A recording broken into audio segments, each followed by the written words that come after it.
કોંગ્રેસની જન આક્રોશ યાત્રાનું આજે પાટણમાં આગમન થશે। સિદ્ધપુરમાં સ્વાગત બાદ કાકોશીમાં જંગી જાહેર સભાનું આયોજન કરવામાં આવ્યું છે। કોંગ્રેસના દિગ્ગજ નેતાઓ આ કાર્યક્રમમાં હાજર રહેશે। કોંગ્રેસના પ્રદેશ પ્રમુખ અમિતભાઈ ચાવડા પણ ઉપસ્થિત રહેશે।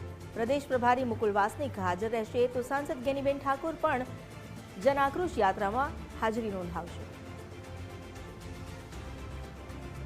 કોંગ્રેસની જન આક્રોશ યાત્રા જે પાટણ પહોંચી રહી છે। પાટણમાં જેની સ્વાગતની તૈયારીઓ કરી લેવામાં આવી છે। જન આક્રોશ સભા જે પહોંચશે ત્યારબાદ જાહેર સભાનું પણ આયોજન કરવામાં આવ્યું છે। પાટણમાં આગમન થયા બાદ સિદ્ધપુરમાં સ્વાગત કરાશે। કાકોશીમાં જંગી જાહેર સભાનું આયોજન કરવામાં આવ્યું છે।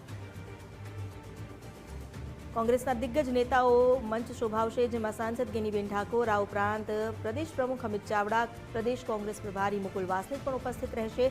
જન આક્રોશની યાત્રાનું આગમન થયા બાદ જાહેર સભાનું આયોજન કરવામાં આવ્યું છે।